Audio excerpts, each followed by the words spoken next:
the Reverend Father from Benue State, Reverend Father Vasu. This is what he wrote. The church I sacrifice everything to build is set ablaze by Herdsmen. Hello, welcome to this channel. There is this video I came across and I would like us to watch it together. But before we do that, please, if you have not subscribed to this channel, please go ahead and do that. Click on the subscribe button and turn on your notification bell to keep being part of this. Then as you watch, do not forget to react and also drop your comments in the comment section. It was something that is not pleasant when we saw a post of a Reverend Father from Benue State, Reverend Father Vasu. This is what he wrote. The church I sacrifice everything to build is set ablaze by Herdsmen. When I saw the video, I saw the picture, I saw everything, I said this is so unfortunate. So this is happening in Benue State, and these people have refused to stop, terrorizing the church, the people of Benue State, the whole Christian communities. They chase them away from their ancestral land, and they are not doing this alone in Benue State. This is holistic all over the country.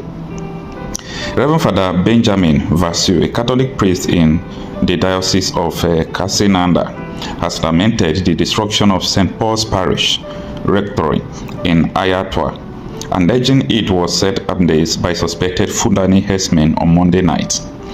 In a Facebook post, the visibly distressed priest said the church's window glasses were smashed before the attackers overran the community, forcing residents from their ancestral homes. Father Vasu accused the Nigerian army of rendering the community defenseless by disarming locals, which he claimed left them vulnerable to the armed assailants. He further alleged that the invaders were equipped with logistics and high-level intelligence provided by the military personnel, enabling them to kill unarmed civilians in their sleep. The cries of the people echo through the land, blood flowing like a river, justice, integrity, dignity, humanity lost in the fray, a nation's future uncertain, each passing day, he wrote. The number of casualties from the attack has not yet been independently confirmed. As at the time of finding this report, military authorities had not issued any official response to the allegations. Benue State continues to grapple with recurring violence linked to armed Fulani herdsmen, with rural communities often bearing the brunt of the attacks. This is exact thing that Father Vasu wrote. Says St. Paul's Parish, Ayetwa Rectory, which I sacrificed everything to build, was set ablaze by Fulani jihadists yesterday. The church window glasses were broken and the people successfully sacked from their ancestral homes. Kudos to the Nigerian army for successfully disarming the people and making them vulnerable to the attackers. So interesting to see Nigeria, the so-called giant of Africa, with a dwarf military. No wonder the cries of the people echo through the land as Fulani invaders equipped with logistics and high intelligence provided by the military personnel attack and slaughter unarmed civilians in their sleep, leaving trail of blood flowing like a river. Justice, integrity, dignity, humanity lost in the fray, a nation's future uncertain each passing day. Anyway, this is what the Reverend Father wrote, and this is unfortunate. Now, you see, the accusation against the Nigerian military is over and over again, coming consistently. They are accusing the Nigerian military of providing intelligence, providing logistics, providing everything. That is why when I saw the report from the Amnesty International that they give about the southeastern part of the country, I agree with most of their report, except for not indicting these Fulani terrorists, okay? Because we have full evidence, full report about them, though they call them non-state actor. So that's what they, but this is not something that you can just hide under non-state actor. These people, they are worthy of separation. You need to separate and name them whom they are. This is holistic, that are rising from the north to the south, from the east to the west. I pity this Reverend Father. It's not easy. I understand, because I was born a Catholic. I was born and brought up from a Catholic church. So during the course of my, living in the village, then there was a Reverend Father. His name is Victor Ibude. I understood how the Reverend Father labored. The Reverend Father was a lecturer. He was, lecturing in another city close to our village. He try to earn money, bring it to the church, build a borehole for the community, try to rebuild the church. We started packing sand. Even the Reverend Father will deprive himself food just to sponsor people in school and to build the church. And I'm just thinking about that. Maybe after everything the Reverend Father has done, he will just sleep, and in the midnight people will come and burn the church, break the window, chase everybody out of the ancestral land. This is not acceptable. Okay, this is not acceptable.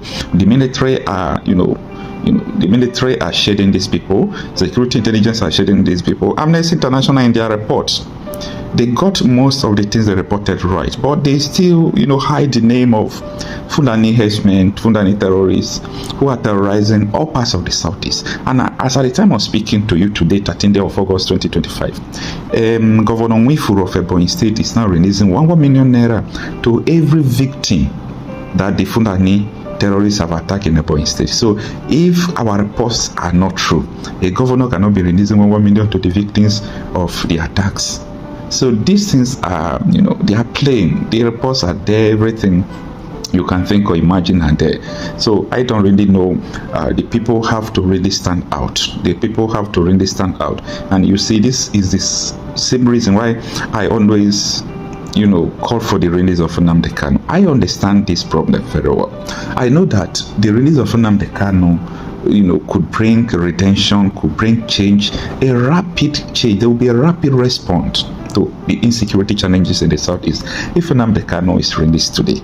All these things you will be hearing will come to an end. You see, a lot of people, most of people will report they will call IPOB, ESN. I do tell these people, these are not IPOBs, these are criminals.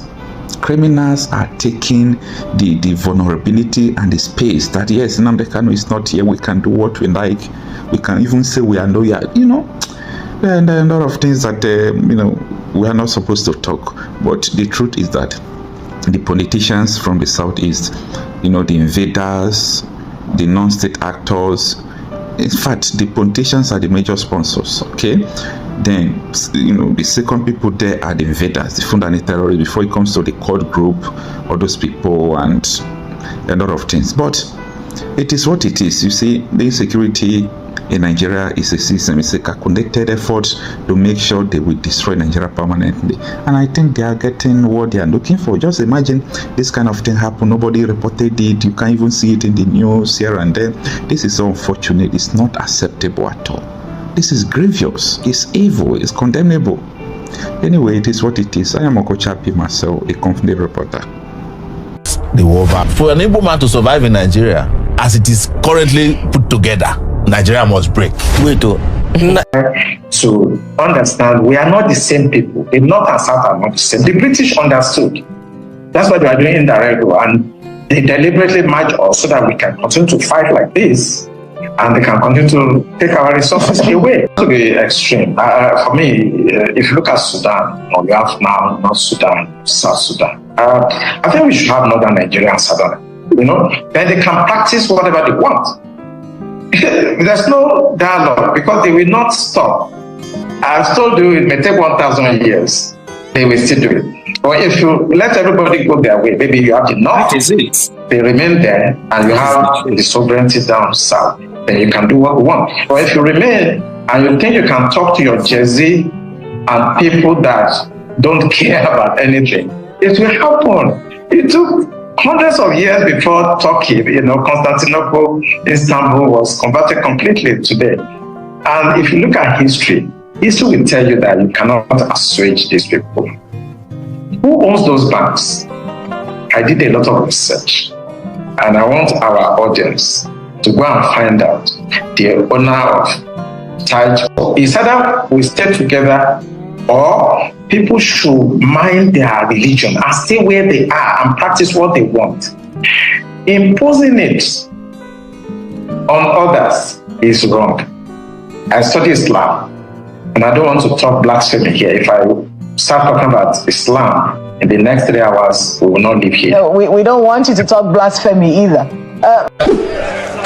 Every one of us must rise up. The armed forces are not neutral. They collude They collude with the armed bandits that kill people, kill Nigerians. They facilitate their movements. They cover them. If you are depending on the armed forces to stop the killings, you will all die one by one. Thank you for watching this video. Please leave your contribution in the comment section and also do well to subscribe. I'll see you in my next video.